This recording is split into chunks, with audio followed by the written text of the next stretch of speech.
Is that what you really want, son? No matter how many people you kill, you can't change what's happened.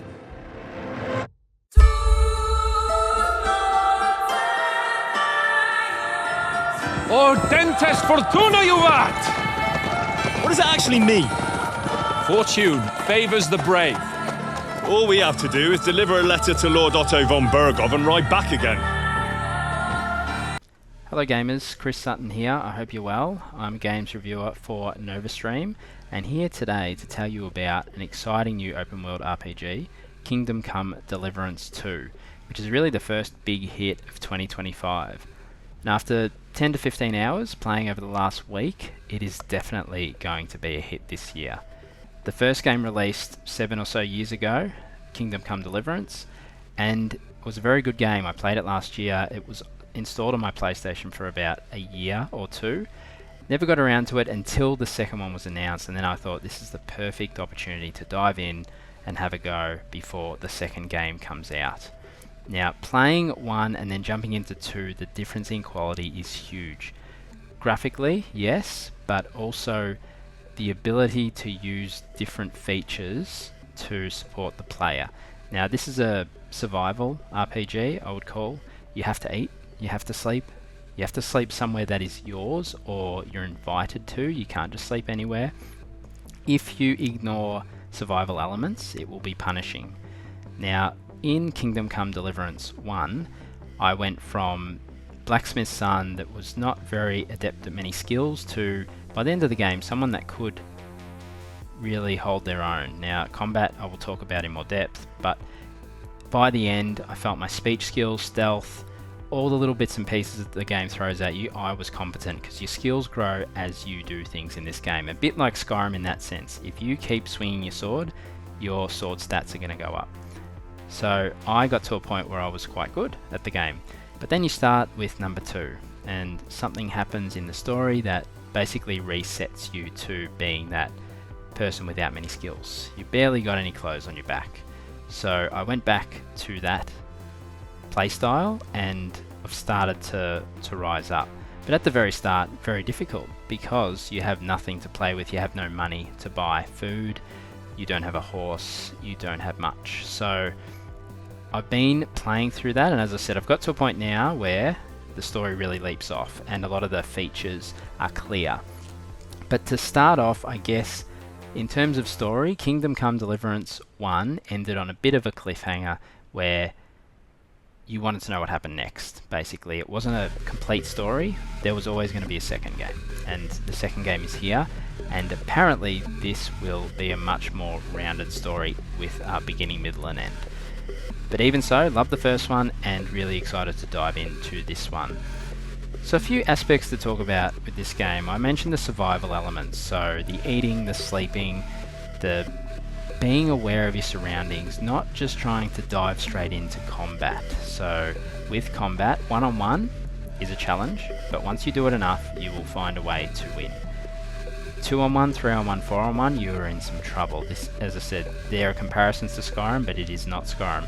You can't just blast everyone away with the dragon belch. You really need to work on your skills, your surroundings, understand, higher ground. Where are you? What's around you? Can you run? What's your stamina like?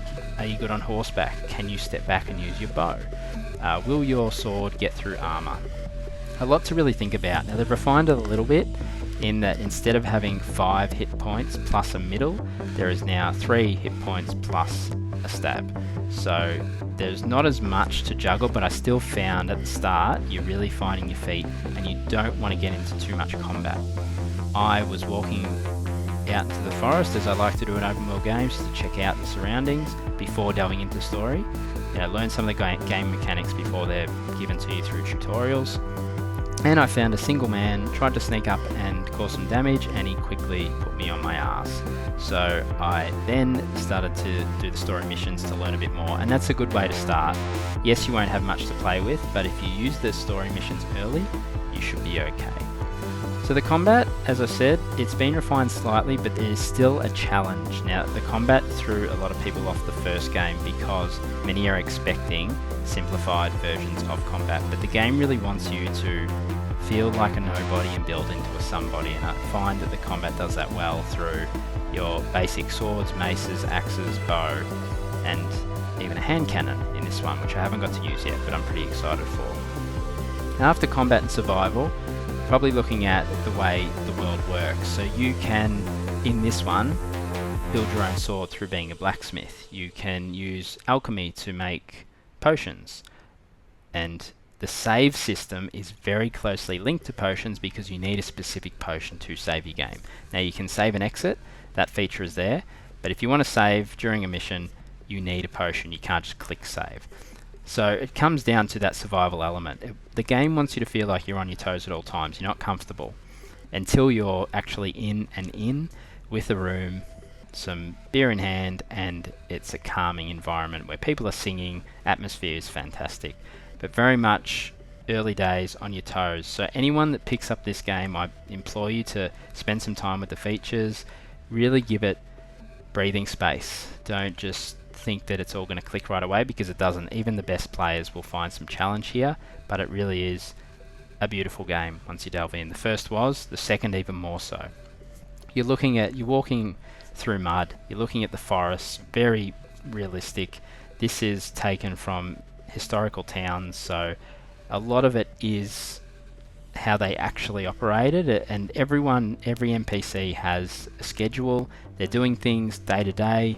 If you walk into their house, they're going to kick you out. If you annoy them, they will remember you. If you steal from them, even though you do it stealthily, they'll have an inkling it's you, and they might point you out to a guard. This world just lives. It's quite amazing how it operates, and every character, be they named or not named, can have a story, and that is what makes it so enjoyable.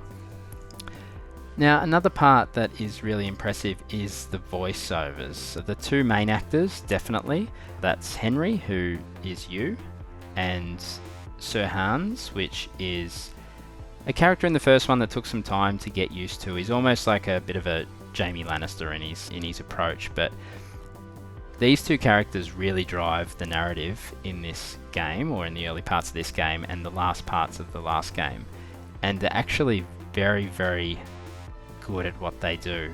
They may not be well known, but the voice acting in this game is spot on. It is very emotive. It's very much, you feel their pain when they're in pain, and you feel their happiness when they're having a drink at the tavern and they're happy. So outside of those two, there are a lot of other characters. It is such a big roster of characters, it's hard to really pinpoint who's going to be a main character in the first 10 to 15 hours. But in the first game, the voice acting was top notch. It's just gone up a level here with the extra budget that is clear. Now, the graphics show that, the acting shows that, the cutscenes show that. The opening cutscene is loud, proud, bombastic. There's just, everything is happening, and it really feels like a war, that you're in the war. It's the dirt of war. Like, if you get a bit of mud on yourself, you got to go to a trough and wipe it off, or you got to go to a bathhouse, because people will start to say, oh, you smell, I don't really want to talk to you. So it's just taking every aspect of war, of history, and blending it into a game, which is really exciting. And the story, I know there's so many side missions, I just want to get to the next stage of the story because of those actors and that budget cutscene next level. Another aspect to talk about is the soundtrack. Now, when the first game, really good soundtrack, it's the same sound designers, but in this one it just feels grand. That opening battle is like something out of Star Wars in terms of the sound. You know, the early Star Wars movies that just had those loud trumpets playing and really in your face. That's what it feels like. And even the smaller moments, you know, sitting in the tavern, just the slight sounds and just the atmosphere. Every track, I can just see this really getting to the Game Awards and having a big chance of winning some audio awards, because it's that epic, and it's really hard to describe it beyond that without hearing it. But if you jump on Spotify, you can hear some of the tracks that have really been worked hard on and really exciting. So that's the sound. Again, the voiceovers, very good, no issues there. In terms of graphics and performance, so I went for 60 FPS performance mode. That's my go-to. That's sort of what I like to use in open world games, just for the 60 FPS to give it a bit more stability. rather than, even though it's the type that you may want to see everything in the best possible detail. But again, there are two options, and having both is really handy. The first only had the 30 FPS, and jumping from 1 to 2, you really see that difference. So really, that's all I'm going to cover in the impressions. The full podcast will go for a lot longer than this one, this 10 minutes. It'll probably be up to an hour, and we'll really delve into more of the game mechanics and the discussion around the game from the audience as everyone starts to unpack it. But I do recommend this one. I hope everyone gives it a go and really understand the passion behind Warhorse, because they are a studio that is quite interesting compared to a lot of other studios these days, and how they have operated. Starting off with the first, it was a Kickstarter, and many put their money behind it because they saw a vision, and I find that the vision is really coming out now to the level they would have desired at the start. But please reach out if you've got any questions, pop them on socials and we'll respond where we can. It's just, yeah, it's a really exciting one. A lot of games coming out this year. This is the first big one, and there's a bit of a gap between this and the next, so it's a good time to dive in. Otherwise, all the best and happy gaming. So I wouldn't expect much excitement there. Hans, look at me! For the love of God! My boy, war is a nasty business. And it is better to have your head on your neck and your foe on his knees than the other way around. These days we have all sorts of vagabonds, drifters, outlaws and bandits roaming the country. I urge you all to be vigilant. You know who I am! You can't kill me. You're the same as me. You play the game. But you don't understand the rules. And in the end, you'll lose. I'm not like you. Sigismund is mustering his allies and their armed forces to Kuttenberg. He'll have torched all our fortresses and carried off everything that we possess. Now!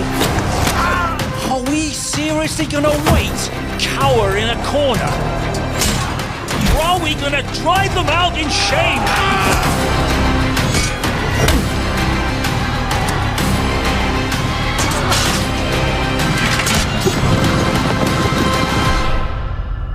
I remember everyone I killed.